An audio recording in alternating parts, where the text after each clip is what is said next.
उत्तर में जाइएगा तो हलष्ठी यज्ञ हुआ था, वहीं से राजा जनक जी हल जोतते हुए यहाँ आए हुए थे। आज भी यहाँ के पुजारी लोग कहते हैं कि जब ये पोखर सूख जाता है तो उस स्थान पे, जिस स्थान पे हल टकराया था, आज भी पानी का रिसाव होते रहता है। आज भी वो साक्षात गवाही देता है कि हाँ, माँ जानकी का जन्म यहीं पे हुआ था। लेकिन हम लोग भी चाह रहे हैं इससे भी भव्य यहाँ पर काम हो, जैसे अयोध्या में श्री राम जन्मभूमि का, राम जी का जैसे वहाँ पर जो बना है, यहाँ भी हम बने। तो ये वही स्थान है जहाँ राजा जनक हल जोतने आए थे। पुनौरा धाम जाने के लिए जब आप सीतामढ़ी जंक्शन से उतरेंगे तो सीधे आगे बढ़ते जाएंगे, वहाँ से आपको मेहसौल चौक पड़ेगा। मेहसौल चौक से आगे बढ़ने पर लखनदेई पुल पड़ेगा। उसके आगे बढ़ेंगे तो ट्रैफिक के बीच बढ़ते बढ़ते आगे वीर कुंवर सिंह चौक से आगे बढ़ेंगे, फिर गांधी चौक पड़ेगा। गांधी चौक से सीधे रास्ते पे आएंगे तो बाएं तरफ जानकी स्थान मंदिर है। जानकी स्थान के बाद 5 किलोमीटर की यात्रा करके आप पुनौरा धाम मंदिर पहुंचेंगे। सीतामढ़ी के तरफ से आने पर दाहिने हाथ के तरफ मंदिर का मुख्य द्वार है, जहां से आप प्रवेश लेंगे मां जानकी के जन्म स्थान में।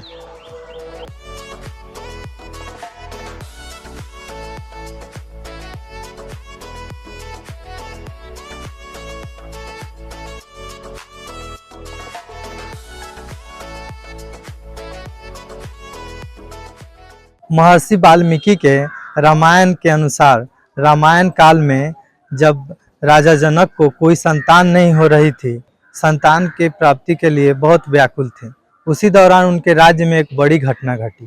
क्या अकाल पड़ गया, चारों तरफ प्रजा त्राहिमाम त्राहिमाम करने लगी, यानी कि राजा के खजाने से भी अन्न का सारा दाना जनता में बांटा जा चुका था।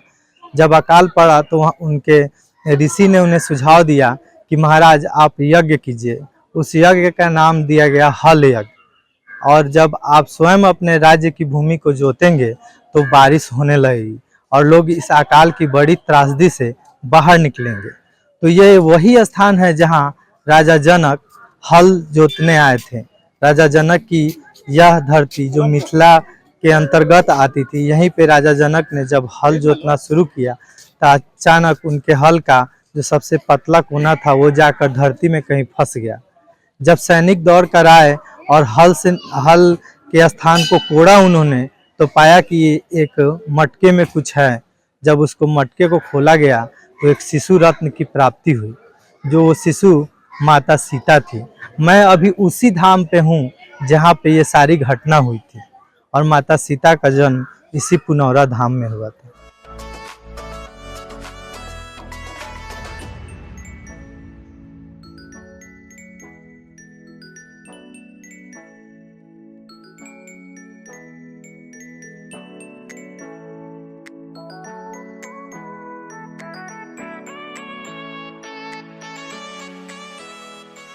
यहाँ जानकी जी का झांकी बनना चाहिए, बाल्यावस्था का वहाँ उनका पूरा बनना चाहिए मंदिर। ये जानकी जी का ये पवित्र भूमि है, ये इस उन पर उनका जन्म हुआ था, यही उनका पहचान है। यहाँ से उत्तर में जाइएगा तो हलष्ठी यज्ञ हुआ था, वहीं से राजा जनक जी हल जोतते हुए यहाँ आए हुए थे और इसी कोना पर राजा जनक का हल घड़ा से टकराया और वहीं से सीता की उत्पत्ति हुई। हम लोग का उसी तरह से विकास होना चाहिए जिस तरह से अयोध्या जी में हुआ। यहाँ का परेशानी सबसे बड़ी बात है जो कि यहाँ एक पार्किंग का सुविधा हो जिसमें लोग गाड़ी घोड़ा लगाए, उसके बाद रहने सहने की सुविधा हो, लोगों को ठहरने का व्यवस्था होना चाहिए, खाने पीने का व्यवस्था हो, सफाई का यहाँ ढंग का व्यवस्था नहीं हो पाता है, सफाई कर्मी का अच्छा व्यवस्था होना चाहिए, है ना। एक यहाँ पर ऐसे हॉस्पिटल है लेकिन उस हॉस्पिटल से कोई काम होता नहीं।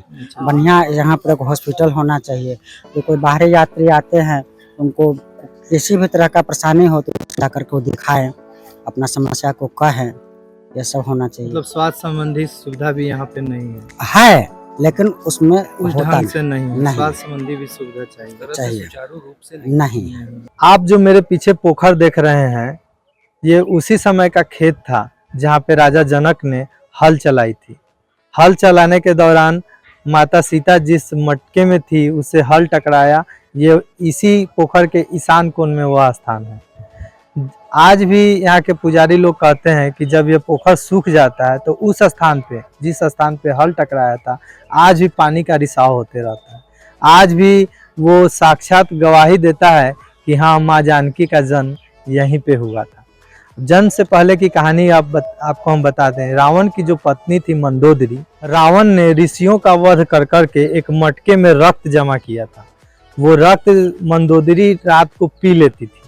उसी दौरान मंदोदरी को गर्भ ठहर गया। उसी गर्भ को छुपाने के लिए, उस गर्भ वाले शिशु को छुपाने के लिए मंदोदरी ने लंका से यहाँ आकर मिथिला नरेश के राज्य में उस मटके को गाड़ दी। मटके को गाड़ने के बाद चूंकि साधुओं का रक्त था, पूरे मिथिला क्षेत्र में अकाल पड़ गया। और ऋषियों के सुझाव से जो यज्ञ हुआ, उसमें जब राजा जनक ने हल चलाई तो इसी स्थान से माँ सीता की प्राप्ति हुई। पहली संतान के रूप में माँ जानकी मिथिला नरेश को इसी भूमि से प्राप्त हुई और वहाँ से बारिश शुरू हुआ और फिर खुशहाली ही खुशहाली हो गई। पूरा मिथिला प्रदेश धन धान से पुनः समृद्ध हो गया।